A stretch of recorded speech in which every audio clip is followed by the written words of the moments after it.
Salam Pamuji Rahayu. Apa kabar Bapak Ibu Saudara, anak-anak yang terkasih? Kiranya semuanya sehat. Tema resi kita saat ini adalah rahasia doa Yesus, yang akan saya bacakan dari bacaan suci menurut kesaksian Injil Lukas pasal 11 ayat 11 sampai dengan 13 yang demikian. Bapa manakah di antara kamu, jika anaknya minta ikan daripadanya, akan memberikan ular kepada anaknya itu ganti ikan? Atau jika ia minta telur, akan memberikan kepadanya kalajengking? Jadi, jika kamu yang jahat tahu memberi pemberian yang baik kepada anak-anakmu, apalagi Bapamu yang di surga, Ia akan memberikan Roh Kudus kepada mereka yang meminta kepadanya. Amin.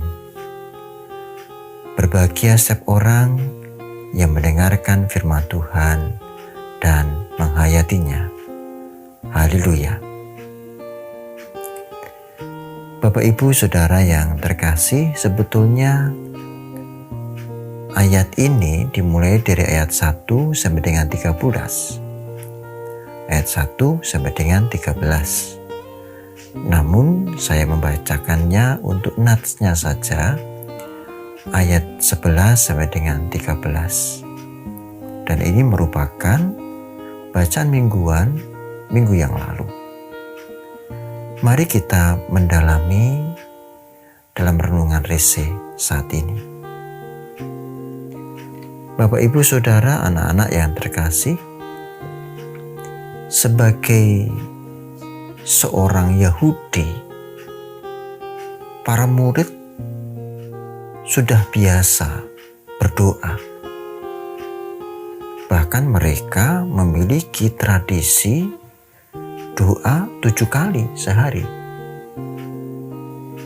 di mana itu semua berdasar pada kitab Mazmur 119 ayat 164 yang menyatakan, 7 kali dalam sehari aku memuji-muji Engkau karena hukum-hukum-Mu yang adil.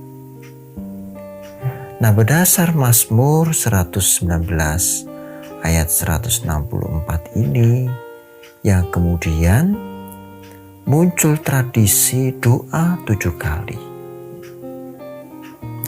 Bagi umat Israel, mereka memiliki kebiasaan dan praktik doa sebanyak 7 kali dalam sehari yang merupakan kewajiban untuk dilakukan.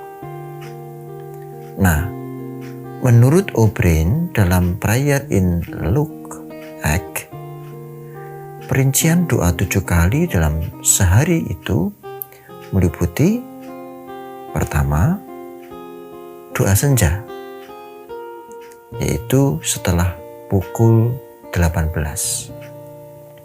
Biasa disebut sebagai sholat al-masa. Kemudian yang kedua, doa malam, yaitu doa waktu mau tidur, sholat al-naum.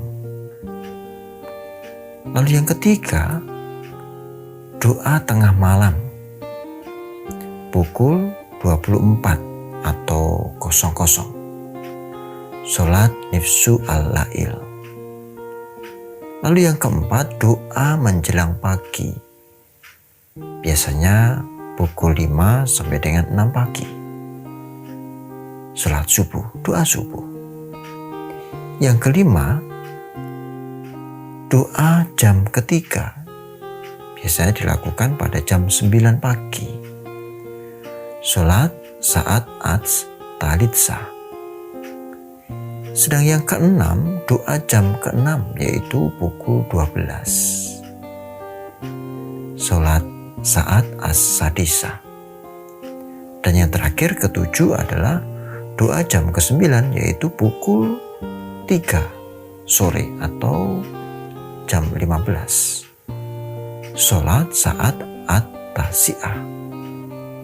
Nah, tradisi doa 7 kali dalam sehari ini wajib mereka lakukan. Sebagai orang Yahudi biasa berdoa, para murid biasa melakukan tradisi 7 kali berdoa dalam sehari. Persoalannya, Bapak Ibu Saudara yang terkasih, mengapa para murid yang sudah biasa berdoa minta diajari berdoa? Mengapa para murid, kita perhatikan di ayat 1, boleh Bapak Ibu baca ya nanti, mereka ketika melihat Yesus selesai berdoa, mendekati Tuhan dan meminta diajari berdoa. Mengapa? Sudah biasa berdoa, sudah pintar berdoa, kok minta diajari berdoa? Ada apa dengan doa Yesus? Sehingga setelah Tuhan Yesus berdoa selesai, lalu para murid minta diajari berdoa seperti yang Yesus lakukan. Saudara yang terkasih, tentu ada banyak jawaban. Kita bisa mengira-ira, namun salah satunya yang pasti adalah, ada apa dengan doa Yesus? Pasti doa Yesus bukan doa biasa. Setidaknya tidak seperti yang biasa mereka lakukan. Meskipun saya yakin Tuhan Yesus pun sebagai Yahudi juga melakukan tradisi 7 kali doa itu. Tetapi Tuhan Yesus juga melakukan doa yang melebihi dari sekadar 7 kali doa menurut tradisi Yahudi. Mari perhatikan pada Injil Lukas, Bapak dan Ibu, saudara yang terkasih, anak-anak yang terkasih, Tuhan Yesus melakukan doa-doa yang memang tidak biasa seperti yang dilakukan oleh para Yahudi. Sebut saja pada Lukas 5 ayat 16. Ia mengundurkan diri ke tempat-tempat sunyi dan berdoa. Nah, ini berbeda dengan para Farisi, ahli-ahli Taurat. Begitu jam 9, dimanapun dia berada langsung mengadakan tangan dan berdoa, bahkan dengan teriak-teriak. Bahkan dalam teks suci yang lain disebutkan dia berdoa bangga dengan posisinya sebagai orang baik, lalu malah menghina yang orang lain. Yesus, ia mengundurkan diri ke tempat-tempat sunyi dan berdoa. Lalu juga dalam Lukas 6 ayat 12 dinyatakan, Yesus pergi ke bukit untuk berdoa dan semalam-malaman ia berdoa kepada Allah. Semalam-malaman Tuhan Yesus berdoa kepada Allah. Jelas ini bukan doa biasa. Bukan doa yang sekedar kata-kata. Tapi dari 2 nats ini bisa kita lihat Tuhan Yesus berdoa di tempat sunyi, mengkhususkan diri, dan yang kemudian kedua, berdoa semalam-malaman. Lalu Lukas 9 ayat 18. Dia berdoa seorang diri. Dia berdoa seorang diri mengkhususkan untuk berrelasi dengan Tuhan. Yang selanjutnya Lukas 9 ayat 28 dan 29. Yesus naik gunung berdoa dan berubah rupa. Lalu kini Lukas 11, ia pun berdoa dan sesudah itu para murid datang minta diajari berdoa. Saudaraku, doa Yesus melampaui tradisi ataupun kebiasaan Yahudi. Dengan mengambil tempat sunyi, Ia sedang memberikan ruang kosong hati untuk diisi oleh Bapa.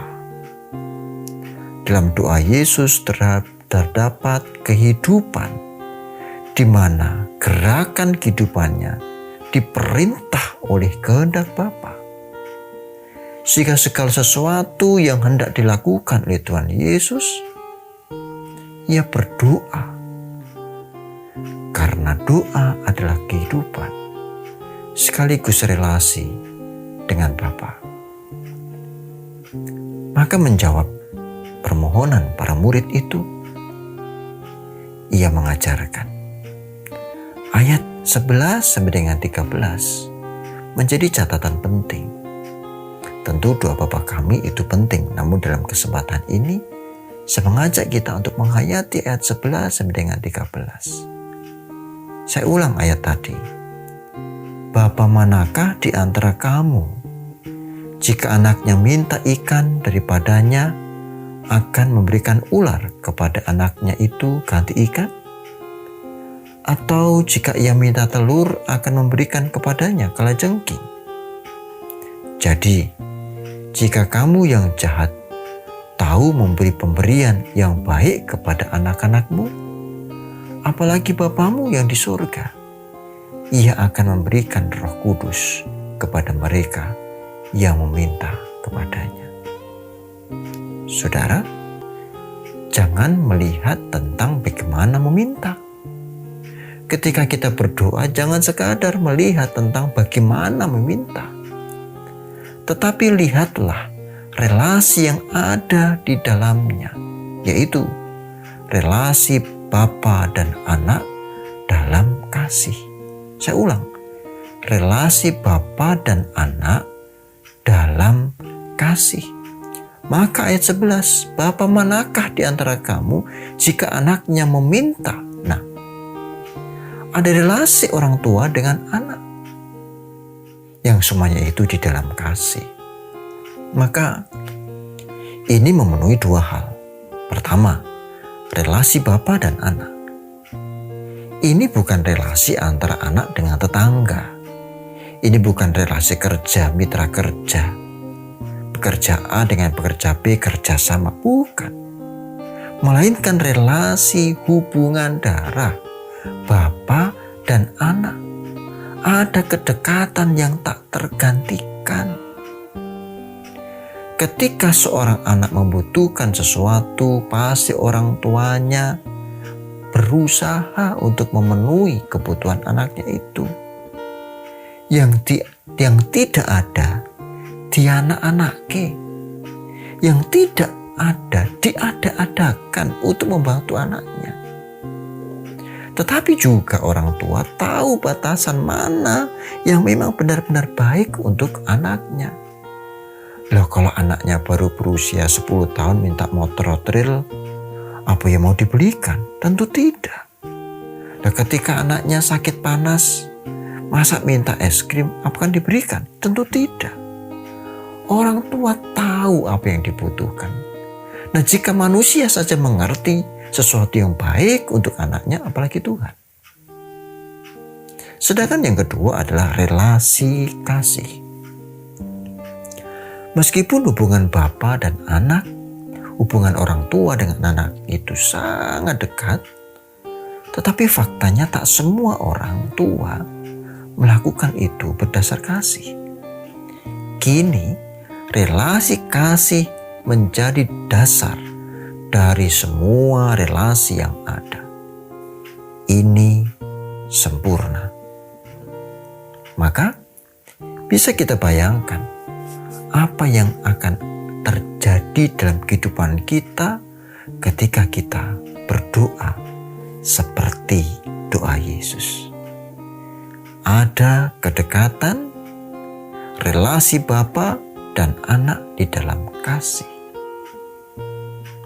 Bapak, Ibu, Saudara, anak-anak yang terkasih, tampaknya inilah rahasia doa Yesus. Relasi Bapa dan anak di dalam kasih.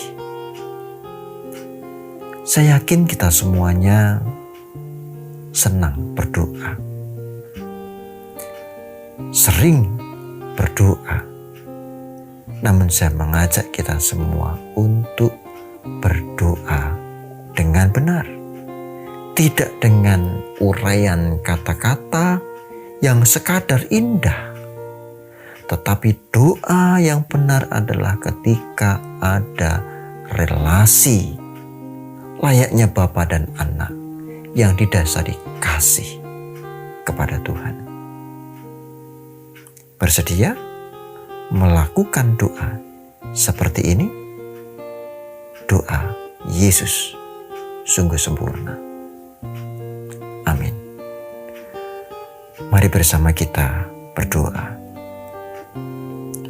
Bapa yang makasih dan setia, kami bersyukur melalui firman ini. Kami merasakan kasih-Mu. Dalam firman ini pula kami diingatkan untuk menghayati tentang doa Yesus. Dan kiranya setiap doa kami adalah kehidupan, memampukan kami untuk hidup. Sehingga, ya Bapa, kami pun senantiasa melakukan doa itu atas dasar relasi antara Bapa dan anak di dalam kasih. Demi nama kudus Kristus Sang Penebus, kami berdoa dan bersyukur. Amin. Salam Kawilujengan.